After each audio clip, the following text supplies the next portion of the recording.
আসসালামু আলাইকুম সম্মানিত কৃষি উদ্যোক্তা ভাইরা। আজকে আমাদের গ্রিন অন টিম আমরা আজকে সরজমিনে মাঠ পরিদর্শন করতে আসছি। তো আজকে আমরা আমাদের এক নতুন উদ্যোক্তা ভাইয়ের সামনে পরিচয় করে দিব। তো ভাইয়ের এই যে কৃষিতে আসার পিছনে কাহিনী এবং ভাই এখন কৃষিতে ভাইয়ের যে স্বপ্ন এবং এই যে মাঠের যে বাস্তব অভিজ্ঞতা সম্পর্কে ভাইয়ের পরিচয় এবং ভাই কি কি চাষাবাদ করছে এবং সামনে তার পরিকল্পনা বিষয়ে ভাইয়ের মুখে শুনবো। ভাই আপনার নাম ঠিক একটু বলেন। আসসালামু আলাইকুম। আমার নাম আলামিন আজাদ সোহেল।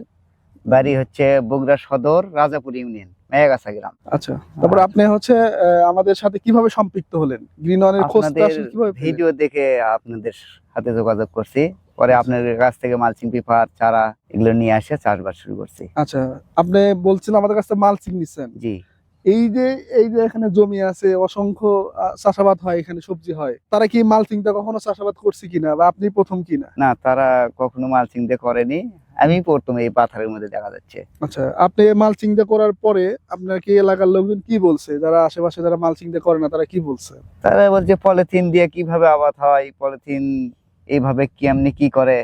আবার অনেকে আসে জিজ্ঞেসও করে পলিথিন দেওয়ার পরে খুব ভালো হয়েছে। কেউ কেউ জিজ্ঞেসও করে যে পলিথিন কোথায় থেকে লিয়াচ্ছ, কত করে কি। আমরাও দেখি তো আস্তে আস্তে করা শুরু করবো। আচ্ছা, তার মানে কি পলিথিনে কি গাছ হয়? হ্যাঁ, আচ্ছা, এখন আপনি একটু বলেন আমাদের কি কি জাত করছেন, আপনি এখানে কি কি ভ্যারাইটি লাগাচ্ছেন? আপনাদের হচ্ছে যে এই টমেটোটা হচ্ছে যে মহাবীর টমেটো। মহাবীর টমেটো, মহাবীর। তাছাড়াও আর এর ছাড়া হচ্ছে যে 6 শতক জমিতে মরিচ করছি, সেটা হচ্ছে রয়্যাল। রয়্যাল। আর হচ্ছে যে 10 শতক শশা করছি তুষারা। তুষার, এগুলো কি সব মালচিং দিয়ে জি, করছেন? মালচিং দিয়ে। আচ্ছা, আপনার সামনে ভবিষ্যৎ পরিকল্পনা কি? আপনি কি সামনে আরো এগুলা দিয়ে করবেন কিনা? হ্যাঁ, মালচিং ছাড়া তো কোনো ফসলই করবো না। আচ্ছা, কেন করবেন না বলে কি কি সুবিধা মালচিং এর পাচ্ছেন? সুবিধা আছে, মানে নিড়ানি খরচ কম লাগে, তারপরেও মাটির আর্দ্রতা ধরে রাখে, সেচ কম দেওয়া লাগে, ফসলটা খুব ভালো হয়। ভালো হয় মানে আপনি আমাদের অফিসে গেছিলেন, আমরা যেমনটা বলছিলাম আসলে কি তেমনই রেজাল্ট হয়েছে কিনা, হ্যাঁ, তা কম হয়েছে?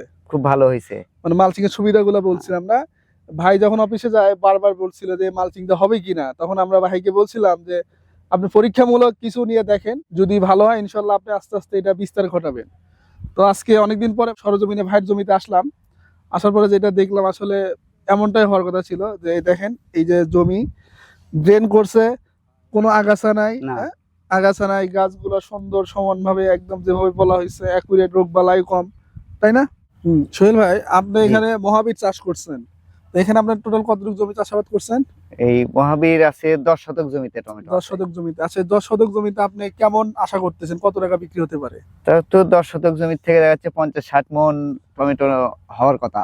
50-60 মন হলে এখনকার বাজার মূল্য কত? এখন তো 2022-24 এরকম যাচ্ছে। 2400। বাট আপনার তো এখন একসাথে সবগুলো পাকে না, না, সেক্ষেত্রে তো দাম হয়তো কিছু কম হতে পারে, তাই না? তাও দেখা যাচ্ছে যে হয়তো 1500-1200 এরকম। মানে এর নিচে তো হতে যাবে পারে না, না, 1200 1000 এর নিচে তো এইবার যাবে তো না। তাই মনে হচ্ছে। তার মানে আপনি এখানে 10 শতক জমিতে যদি 50 মনও ওঠে, তারপরেও দেখা যাচ্ছে যে আপনি 50,000 টাকা তো নিচে হবে হ্যাঁ, না আশা করতেছেন নাকি? হ্যাঁ, তবে দাম যদি ভালো থাকে সেটা 1 লাখ টাকা হতে পারে। পার হয়ে যেতে পারে। আচ্ছা, তার মানে আপনি প্রমাণ করলেন যে এই যে 10 শতক জমি থেকে মানে 1 লাখ টাকার মতো সম্ভাবনাময় একটা জায়গা হ্যাঁ, তৈরি করা যায় নাকি এই জি, ওই টমেটো চাষ করে। তো দর্শক, এইটাই, এই সোহেল ভাইরা অন্য একটা পেশায় ছিল, এখন পরীক্ষামূলক চাষাবাদ করছে।